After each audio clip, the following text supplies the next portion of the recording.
Yes ma'am. Sir ये क्या हुआ एकदम से? क्या हो गया? जो लास्ट वाला लाइव था वो एकदम से सडनली खत्म हो गया। और वो सेव भी नहीं हुआ स्टोरी पर। सेव नहीं हुआ? वो एक्चुअली सेव हो जाता तो फिर वो डाउनलोड होकर यूट्यूब पे लग जाता, जैसे बाकी वीडियोस हाँ, लग गए। Right right right right. तो shall we go now continue sir. या इसे कल पे हाँ पोस्टपोन सर, करना है? डेफिनेटली, नहीं नहीं नहीं, we will continue sir. Okay, और ठीक क्योंकि है। अभी जो मेन मेन जो अपना एजेंडा था, दैट वाज हाँ। टॉकिंग अबाउट एंटरप्रेन्योरशिप, वो एक बार हम्म। अपन उसका जवाब दे देते हैं शर्मा जी के बेटे का। कि कई बिल्कुल। बार मेरे जैसे लोग होते हैं, वो आप सवाल तो सुन ही हम्म चुके थे। जी। एक बार रिपीट कर दें फिर भी। वो सवाल भी लॉस्ट हो गया एक्चुअली। सो यदि ही आप आज द सुन रहे हैं तो क्वेश्चन, आपकी क्या जिंदगी क्या भाई। क्या सवाल था उसका, बहुत अच्छा सवाल था।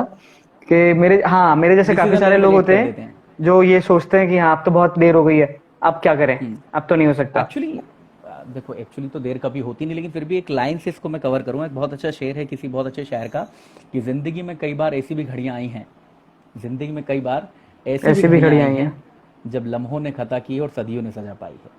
हाँ, तो क्या बात। दोस्त, देर तो कभी होती ही नहीं, लम्हों को भी खता करने का मौका क्यों दे रहे हो?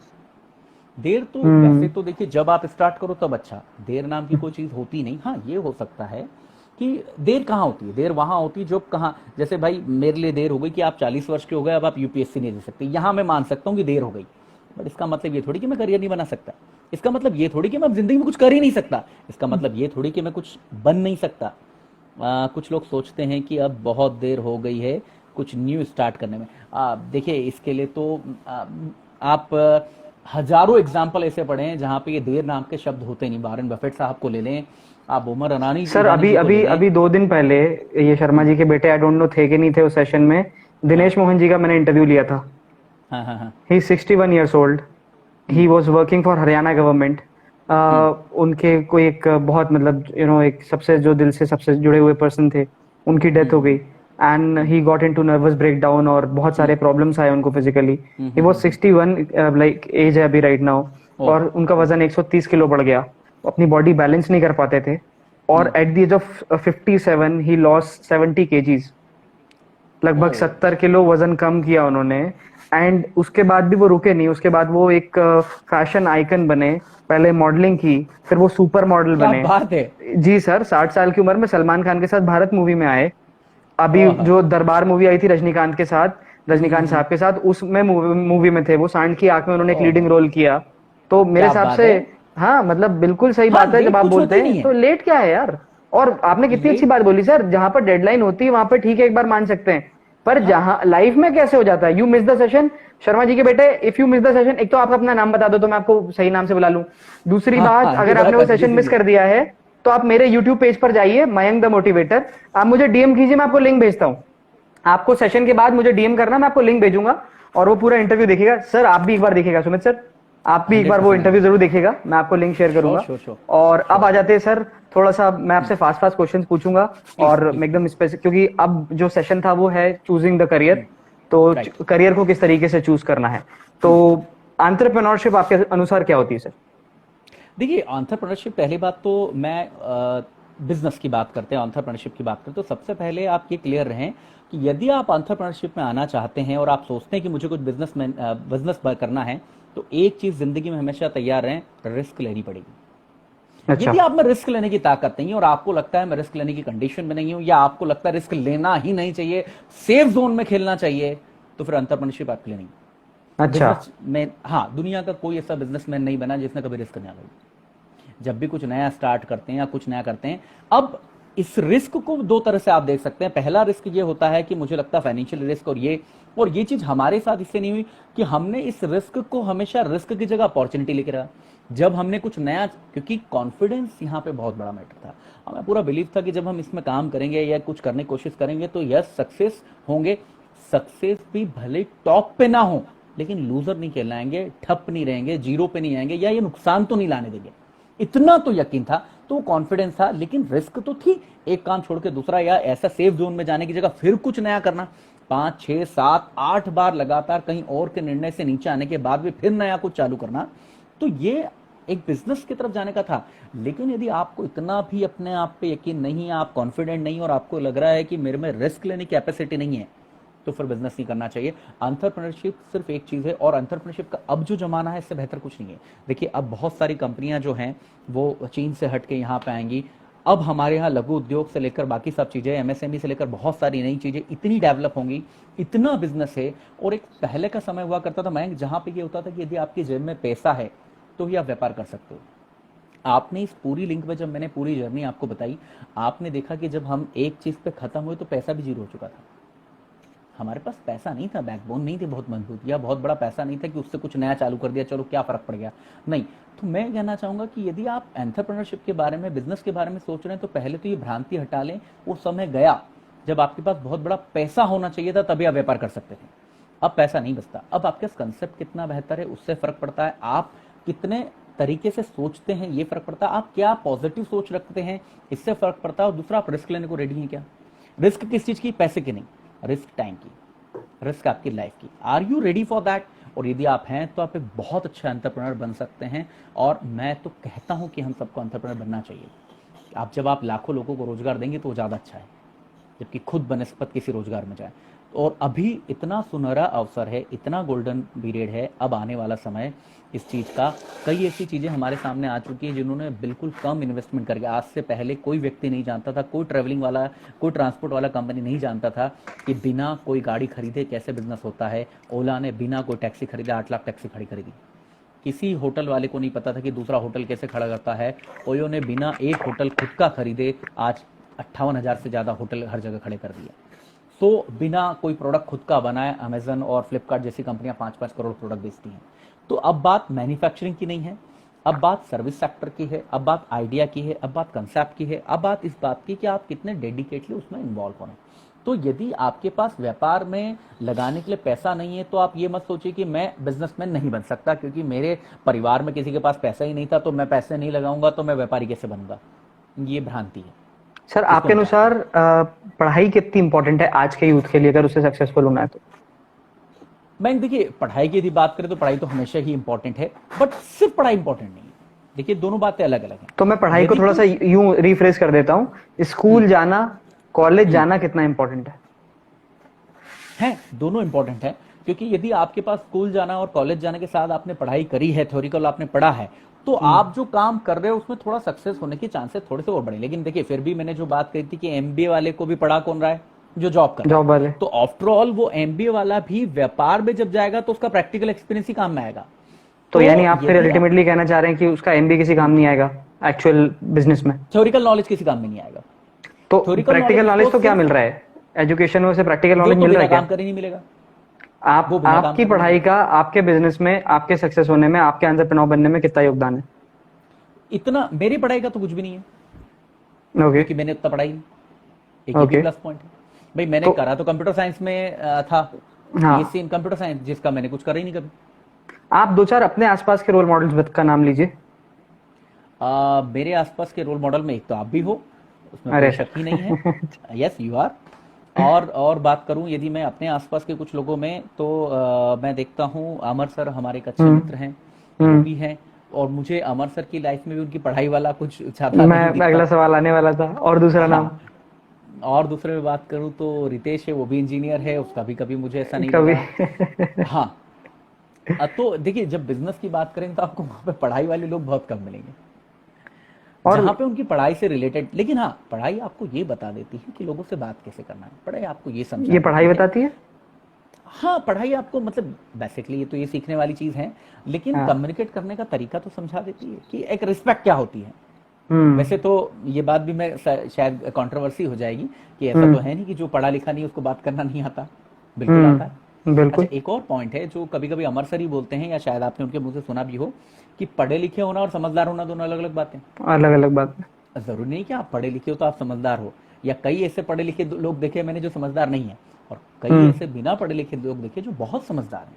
इवन एक बहुत बड़ा सच है भारत के या विश्व के, जब भी आप अमीर लोगों की लिस्ट निकालोगे उसमें मैक्सिमम लोग कम पढ़े लिखे मिलेंगे आपको। ये बहुत बड़ा सच है, और आज से नहीं, कई सालों से। आप धीरू भाई अंबानी का एग्जाम्पल ले लो, आप माइक्रोसॉफ्ट के ऑनर का एग्जाम्पल ले लो, आप किसी का भी एग्जाम्पल ले लो, या उन्होंने जो पढ़ा है। लेकिन हाँ, पढ़ाई इसलिए इंपॉर्टेंट होती है कि जब कोई एमबीए का बच्चा कोई बिजनेस करने जाता है तो उसको एमबीए में पढ़ाया जाता है कि भाई पहले ये देख लो कि उसमें रिस्क फैक्टर के साथ साथ इसके डीमेरिट्स क्या क्या हैं, कि ये नुकसान कहाँ का देखा, पहले उन पॉइंट्स को पकड़ लो और उसके बाद करो। अब उसी जगह जब मेरा जैसा व्यक्ति जाता है तो वो सीधे अटैक करता है कि अटैक करो, जो पॉइंट्स आएंगे पर उसको सर solve अगर मैं करते ऐसा चले जाएंगे। बोलूंगा, ये चीज तो मैं आपके जैसे किसी व्यक्ति से जुड़ के भी सीख सकता हूँ, उसके लिए क्या 10-12 लाख रुपए और 2 साल बर्बाद करने की जरूरत है सिर्फ इतनी सी बात सीखने के लिए? नहीं, सिर्फ इतनी सी बात सीखने के लिए तो नहीं है, क्योंकि देखिए एक विडंबना और भी है, 90% एमबीए से जो बच्चे निकलते हैं वो करते जॉब है। 90% एमबीए स्टूडेंट करता क्या है, जॉब है। और पढ़ता हालांकि क्या मैं एक है, और बात बोलूं सर, 90% लोगों हाँ की तो जॉब ही नहीं लगती, जिनकी लग जाती है हाँ, वो लोग जॉब करते हैं। वो भी जॉब में होते हैं और पढ़ता क्या है, master of business business administration. Administration. जहां लेकिन मैंने वो बताया ना, क्योंकि पढ़ता हो किससे है, जो खुद जॉब कर रहा है। हम्म। तो प्रैक्टिकल नॉलेज की तो कोई जोड़ होती ही नहीं। Even practical knowledge always, world wide बात करें, किस इंडस्ट्री में बात करें, वहां पे भी प्रैक्टिकल नॉलेज को ही हमेशा वेटेज दिया जाता है। तो मैं तो दोनों चीजों पे जाऊंगा। यदि आप ये 2 साल जो है बर्बाद करने के लिए इसलिए नहीं बोलूंगा, क्योंकि वो इंपॉर्टेंट है, बहुत सारी चीजें सिखाते हैं, हम्म। तो क्यों ना आप उसको करते हुए किसी के साथ प्रैक्टिकल नॉलेज सीखो। ये कैसे की आपको जाए सर? एक, हाँ मैं आपको एक कहानी सुनाता हूँ, आपको याद भी होगी, बहुत सारे लोगों ने सुनी होगी। आप सबने एक तेनाली लामा का नाम सुना होगा, तेनाली तेनाली रमना। रामा। हाँ, तेनाली रामा जो एक व्यक्ति थे, उनको एक बार सपने में भगवान आए और भगवान ने बोला, कल सामने तेरे 2 कटोरे रखूंगा, एक में बुद्धि होगी और एक में पैसा होगा, तू जो कटोरा पी लेगा वो तुझे मिल जाएगा। तो यहां मैं बात कर रहा हूं कि आप 2 साल एमबीए भी कर लो और प्रैक्टिकल एक्सपीरियंस और थ्योरिकल एक्सपीरियंस। उन्होंने क्या करा, सुबह उठे, उनको लगा कि शायद ऐसे कोई स्वप्न होगा, सुबह उठे, मंदिर तो गए, मंदिर देखे तो सही में वहां पे 2 कटोरे रखे हुए थे। व्हाट ही डिड, एक कटोरे को दूसरे में डाला और पी गए। एक ही क्यों नहीं, वाई ओनली थ्योरिकल या वाई ओनली प्रैक्टिकल, दोनों पे काम क्यों नहीं करा जा सकता? जब आप एमबीए पढ़ ही रहे हो और आपका मकसद ही बिजनेस में कुछ करना है, बिजनेस एनालिस्ट बनना है, तो सेम टाइम प्रैक्टिकल नॉलेज क्यों ना ले लो। लेकिन वहां पे आपको सिर्फ एक चीज को दूर करना पड़ेगा कि आई एम एमबीए स्टूडेंट, नहीं, you are a beginner, you are a learner. आप शुरुआत कर रहे हो, आप अभी आए हो, तो जो सीखने को मिल रहा है, जिसके साथ सीखने को मिल रहा है, मेरे जैसे हजारों लोग हैं, उनके साथ ज्वाइन हो, सीखो और अपनी पढ़ाई, थ्योरिकल और प्रैक्टिकल दोनों को जब एक साथ लेके चलोगे तो आपके साथ भी वही होगा जो कभी ना कभी हर किसी के साथ हुआ था, कि जब मेरे साथ के लोग ग्रेजुएट होकर बाहर निकले थे तो वो जॉब ढूंढ रहे थे और मेरे पास 4 साल का एक्सपीरियंस था, इसलिए 4.5 लाख का पैकेज मिला हुआ था, क्योंकि मेरे पास 4 साल का एक्सपीरियंस था। उस वक्त मेरे ग्रेजुएशन ने मुझे जॉब नहीं दिलवाई थी, मेरे 4.5 लाख साल के एक्सपीरियंस, 4 साल के एक्सपीरियंस ने मुझे जॉब दिलवाई थी। तो जहां उन्हें जॉब नहीं मिल रही थी, मैं निकला, तो जॉब तो मैंने भी करी, वो भी जॉब ढूंढ रहे थे, लेकिन मुझे 4.5 लाख के पैकेज के साथ दी। सर तो जिसको मैच करो। ग्रेजुएशन के बाद जॉब नहीं लग रही, वो क्या करे? भाई क्यों, पहली बात तो जॉब के पीछे हमें इतना जाने ही क्यों? और यदि ग्रेजुएशन के बाद जॉब नहीं लग रही तो आपको लगता है कि मास्टर डिग्री के बाद लग जाएगी, तो मास्टर डिग्री कर लो, जो कि आपकी गलत फहमी है। यदि आपकी जॉब लगना पड़ी, हाँ, यदि आप किसी स्पेसिफिक चीज में जा रहे हैं कि भाई मुझे प्रोफेसर ही बनना है, तो फिर तो नेट करनी पड़ेगी दोस्त, फिर ग्रेजुएशन से कुछ नहीं होगा, तो फिर कंपलसरी है। लेकिन यदि आपको जॉब नहीं लग रही है, मेरा तो पहली इसमें ये भी बात, पॉइंट है ना सर, फिर ये सवाल हम आपसे क्यों पूछेंगे? मेरे से कई बार लोग आकर मेरे से ऐसे सवाल पूछते हैं जो मेरे डोमेन के नहीं है। अगर तुम्हें नेट क्लियर करनी तो एग्जैक्टली, तुम ये भी तो समझो फिर तुम्हें कहाँ जाना है। जब बात हाँ, एंटरप्रेन्योरशिप की हो रही है और जब बात इस तरीके से हो रही है कि तुम्हें कुछ स्टार्ट करना है फ्यूचर में, तो अगर आप एक एंटरप्रेन्योर, एक बिजनेसमैन के तौर पर अगर बात करेंगे, तो अगर आपके पास कोई आके पूछेगा तो क्या जवाब देंगे आप? मैं आपको पहले वाले पॉइंट पे एक जगह और रोकूंगा। मेरे को ये प्रश्न कभी समझ में नहीं आता कि मुझे जॉब नहीं लग रही। मैं आपसे पूछूं, आपके पहचान में से एक व्यक्ति बताओ जिसके पास जॉब नहीं है। चलो जितने लोग सुन रहे हैं, एक व्यक्ति बताओ जिसके पास जॉब नहीं है। मैं बड़ी और छोटी जॉब की बात नहीं कर रहा हूं, आई एम टॉकिंग अबाउट ऐसा कौन व्यक्ति है जो मार्केट में गया काम करने, उसको काम नहीं मिला, वो जॉब थी, बिजनेस था, एक व्यक्ति मुझे बता दो ढूंढ के। एक नहीं ढूंढ सकते आप। सिर्फ प्रॉब्लम मतलब क्या थी, जब मैं इंजीनियर बन गया तो मुझे ये समझ में नहीं आया कि मैंने इंजीनियर का ठप्पा लगा लिया, तो मुझे छोटे काम करना पसंद नहीं आ रहा है। मेरी प्रॉब्लम ये है, क्योंकि मैं थ्योरिकल नॉलेज इंजीनियरिंग का तो लेकर आप आया ही हूं, तो कहना अब चाह रहे हैं मुझे वो जॉब नहीं मिल रही जो मुझे चाहिए?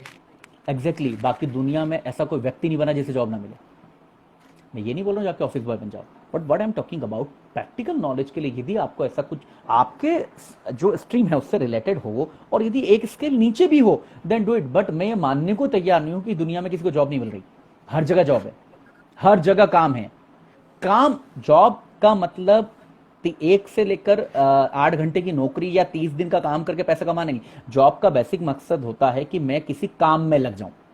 जॉब का एक्चुअल मीन क्या है? काम में लगना। जॉब का मतलब नहीं कि मैं को इतने घंटे काम करूं सैलरी मिले, काम में लगना। मैं मान ही नहीं सकता कि दुनिया में ऐसा कोई व्यक्ति पैदा हुआ जो काम में नहीं लग सकता। बाय जॉब, आपको काम में लगना है ना, हजारों अपॉर्चुनिटी मार्केट में पड़ी है, हजारों। इवन मैं आज भी जहां लोग लोग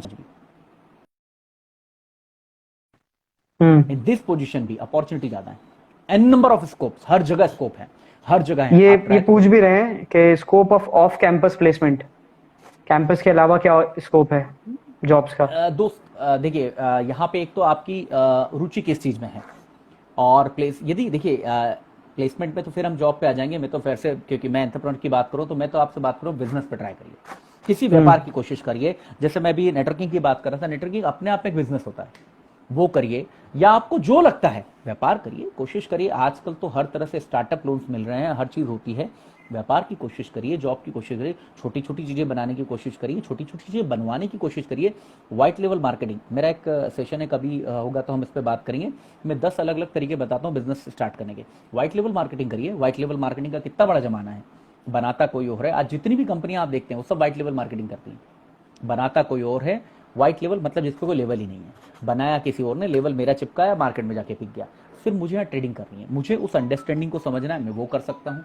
तो ऐसे एन नंबर ऑफ एग्जाम्पल्स हैं, एन नंबर ऑफ चीज़ें हैं जहाँ पे आप व्यापार कर सकते हैं। तो यदि आपको कैंपस प्लेसमेंट नहीं निकलता है और आपको पर्टिकुलर किसी स्किल में जाके जॉब ही करना है, तो वहाँ पे खुद अप्लाई कर दीजिए, एन नंबर ऑफ ऑप्शन है। हाँ, जिस स्केल की आप चाह रहे हैं उससे नहीं मिलेगी तो भी अच्छी बात है। जिस दिन आपके पास 1 साल 2 साल का अनुभव हो गया, आपको वो भी मिल जाएगा जो आप चाह रहे हैं।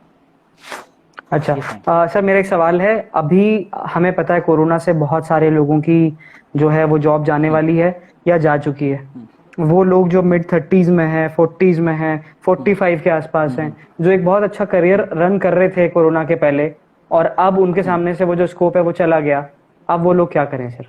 क्या ऑप्शन है उनके लिए? मेरी नज़र में अब स्कोप्स बढ़ने वाले हैं। ये कैसे शायद होगा? हाँ, ये ऐसे होगा। अब देखिए बिजनेस के स्कोप्स बढ़ने वाले हैं। कल भी आपने देखा 20 लाख करोड़ का बजट आया है, एमएसएमई के लिए आया है। अभी बहुत सारी कंपनियां जो हैं अब चीन से उठ के इंडिया में और जापान में शिफ्ट हो रही हैं। तो अब जो है बिजनेस अपॉर्चुनिटी बढ़ेगी। अब जो है बिजनेस अपॉर्चुनिटी, ये ठीक है कि आज आपकी जॉब आपको संकट में दिख रही है या कुछ जगह आधे पैसे आए हैं जो भी है, लेकिन अगले 2 महीने में बिजनेस अपॉर्चुनिटी बढ़ेगी यदि आप अपने आप को बिजनेस में शिफ्ट करते हैं। अभी मैं आपको बताता हूँ, गवर्नमेंट ने एक प्रोग्राम निकाला, that is called cluster program. Cluster scaling का स्किल डेवलपमेंट का प्रोग्राम है।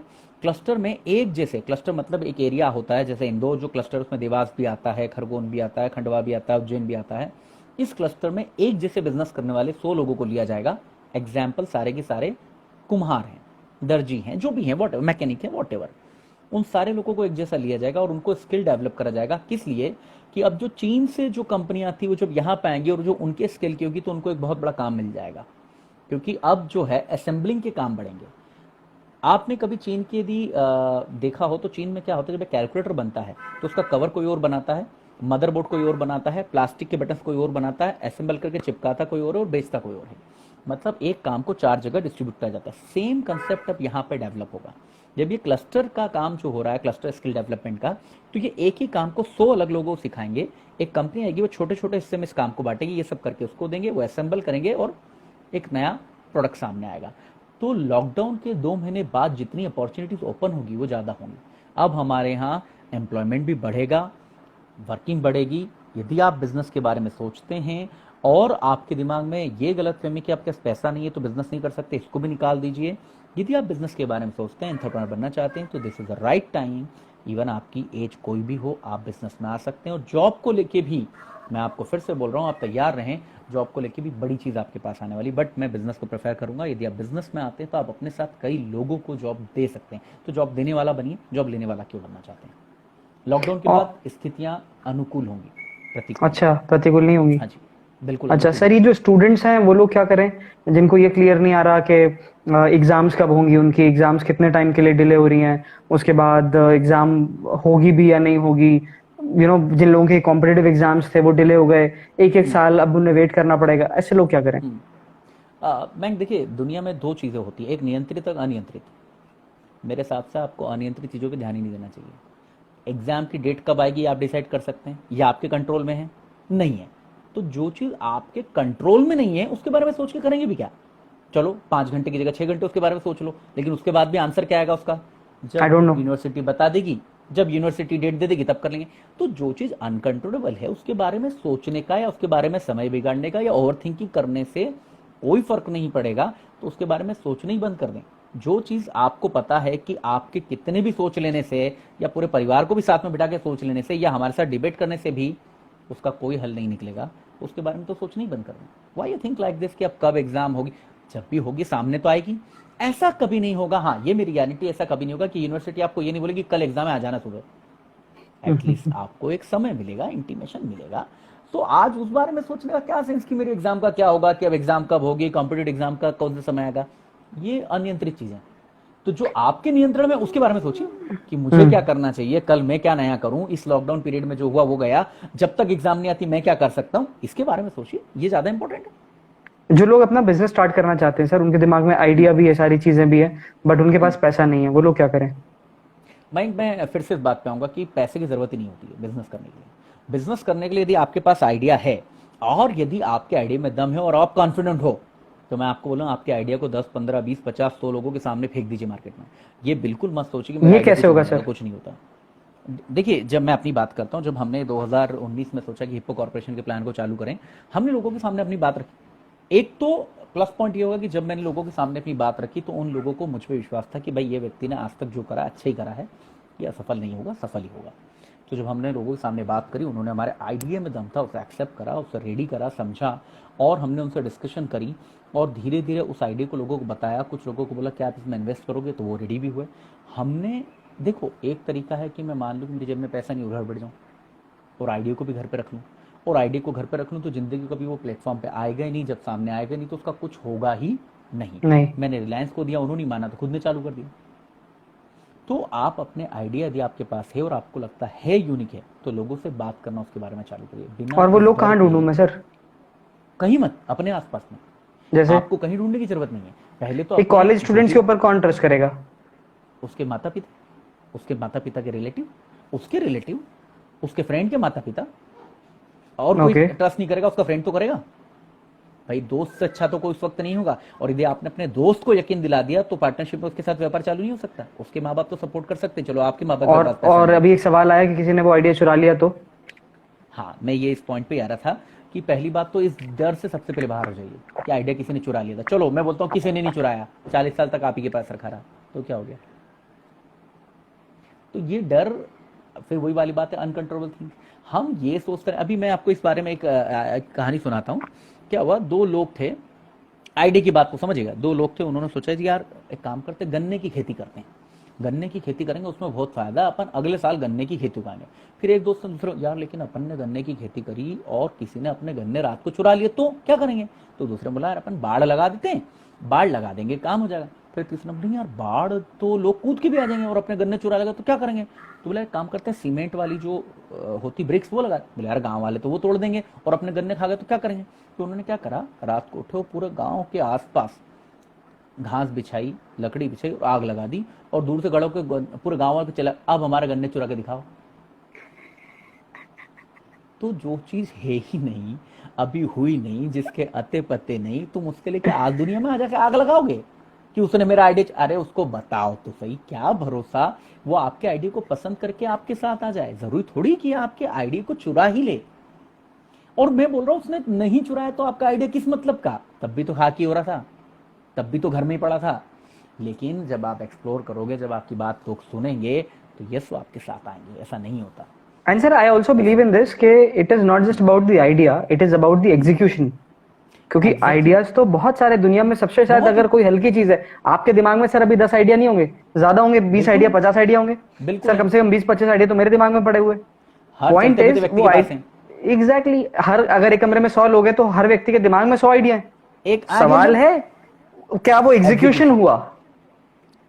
तो जब तक हम एग्जीक्यूट नहीं करेंगे उस आइडिया को, आई डोंट रियली केयर कि तुम्हारा आइडिया कितना बेहतरीन है, क्योंकि एग्जीक्यूशन बिकम्स सक्सेस।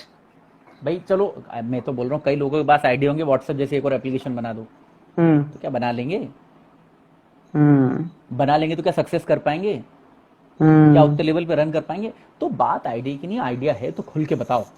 यदि आपके पास पैसा नहीं है तो खुल के बताओ, लोगों को बोलो कि इसमें पैसा आएंगे, 1000% लोग आएंगे। और यदि आपको लग रहा है फिर भी कि मेरा आइडिया चुराया जा सकता है, तो चलो उसकी स्केल डाउन कर दो, छोटे लेवल से चालू कर दो। वाई आप क्यों बड़े लेवल से स्टार्ट करना चाह रहे हो, सीधे बड़ा बम क्यों फोड़ना चाह रहे हो? Right, do you have to go, या है ना?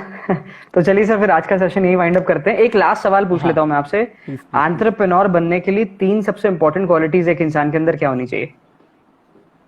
कॉन्फिडेंस सबसे पहले Okay. तो सबसे पहले तो कॉन्फिडेंस होना चाहिए कि जब भी आप कुछ स्टार्ट कर रहे हैं तो आपके पास कॉन्फिडेंस आपका बहुत होना चाहिए, आपको खुद पे विश्वास होना चाहिए कि हाँ मैं ये कर जाऊंगा। दूसरा public support in the sense कि जब आप कुछ नया काम कर रहे हैं तो आपके, जैसे अभी आइडिया वाली बात हो रही थी, आप कुछ नया स्टार्ट कर रहे हैं तो आपके उस आइडिया, आपके उस कंसेप्ट में आपको ये दिखना चाहिए कि इसमें मुझे पब्लिक का सपोर्ट मिलेगा, यानी कि पब्लिक इसमें मेरे साथ जुड़ेगी, क्लब होगी। मैं कुछ ऐसा नहीं लाऊंगा कि लोग इससे अलग होंगे, जबकि इससे लोग क्लब होंगे। और तीसरा, यदि आप एक बड़ा व्यापारी बनना चाहते हैं तो आप वांट की जगह नीड पे काम करिए। वांट वो चीज़ होती है जिस पर कॉम्प्रोमाइज़ हो सकता है, नीड वो चीज़ होती है जिस पर कभी कॉम्प्रोमाइज़ नहीं हो सकता। इसका एक एग्जाम्पल आप रिलायंस से ले सकते हैं। दुनिया ने व्हीकल बनाया, उन्होंने पेट्रोल। आपने यदि व्हीकल खरीद लिया तो पेट्रोल आपकी नीड है, सब्जी आपकी नीड है, इंटरनेट आपकी नीड है, आज वो कपड़ा आपकी नीड है, डीटीएच आज जो नया ला रहे हैं आपकी नीड है। हर वो चीज़ जिस पे वो काम कर रहे हैं वो आपकी नीड है, आपकी वांट नहीं है। और ज़रूरत से कॉम्प्रोमाइज़ नहीं हो सकता, चाहत से हो सकता है। तो यदि आपके प्रोडक्ट में कुछ चीज़ों में नीड है तो ज़्यादा अच्छा, कॉन्फिडेंस रखिए, नीड के प्रोडक्ट पे काम करिए। और दूसरा, उसका रिएक्शन पब्लिक की तरफ देखिए कि पब्लिक मेरे सपोर्ट में जाएगी या सपोर्ट नहीं जाएगी। यस, ठीक है sir, thank you so much for आज के सेशन के लिए। और हम सर दोबारा एक बार और सेशन करेंगे, तो एंटरप्रेन्योर से रिलेटेड जो भी और सवाल हैं वो मैं आपसे तब पूछूंगा। तो thank you so much for your time sir, बहुत अच्छा लगा आपसे बात करके। Thank you so much sir. Thank you very much, thank you.